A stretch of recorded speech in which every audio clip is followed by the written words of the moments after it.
Hello friends, welcome back to my YouTube channel. আজকে ইউটিউবে প্রথম ক্লাস।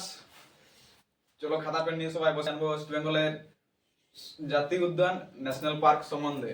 চলো, ন্যাশনাল পার্ক কাকে বলে প্রথমে জানি লো। জাতীয় উদ্যান সরকারের সংরক্ষিত বিশাল প্রাকৃতিক এলাকা, যা উদ্ভিদ ও বন্যপ্রাণী, প্রাকৃতিক পরিবেশ, প্রাকৃতিক সৌন্দর্য এবং বাস্তুতন্ত্রকে সংরক্ষণ ও সুরক্ষিত করার জন্য তৈরি করা হয়। চলো, একটা একটা শব্দ আমার সঙ্গে বলতে থাকো, তোমরা ক্লাসেই তোমাদের মুখস্থ করিয়ে দেবো।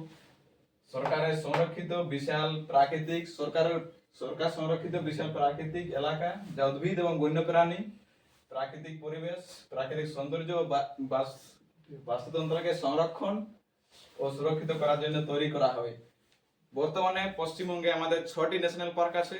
তার মধ্যে কি কি আছে জানেন? সুন্দরবন জাতীয় উদ্যান, গড়িমারা জাতীয় উদ্যান, জলদাপাড়া জাতীয় উদ্যান, বক্সা জাতীয় উদ্যান এবং নেমরা ভ্যালি জাতীয় উদ্যান, সিঙ্গালী জাতীয় উদ্যান। প্রত্যেকটা জাতীয় উদ্যান একদম ডিটেলস ভাবে পড়বো লিখছি। প্রথমে জানবো সুন্দরবন জাতীয় উদ্যান সম্বন্ধে, কিছু কি জন্য বিখ্যাত এবং তার সম্বন্ধে আরো অনেক কিছু।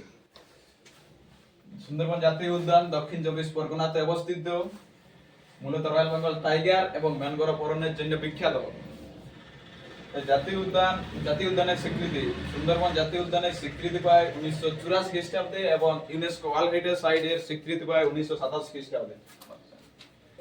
নম্বর হচ্ছে আমাদের জলদাপাড়া জাতীয় উদ্যান। জলদাপাড়া জাতীয় উদ্যান আলিপুরদুয়ারে অবস্থিত। এটি একশৃঙ্গ গন্ডারের জন্য বিখ্যাত।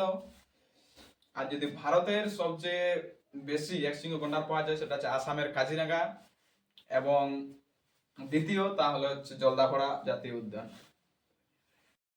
আমাদের আছে বক্সা জাতীয় উদ্যান।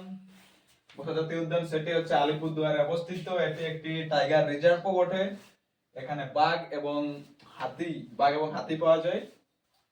চতুর্থ হচ্ছে আমাদের গড়িমারা জাতীয় উদ্যান, জলপাইগুড়িতে অবস্থিত। এখানে মূলত গন্ডার ও হাতির জন্য জনপ্রিয়। আর আমাদের দুটিও জাতীয় উদ্যান আছে।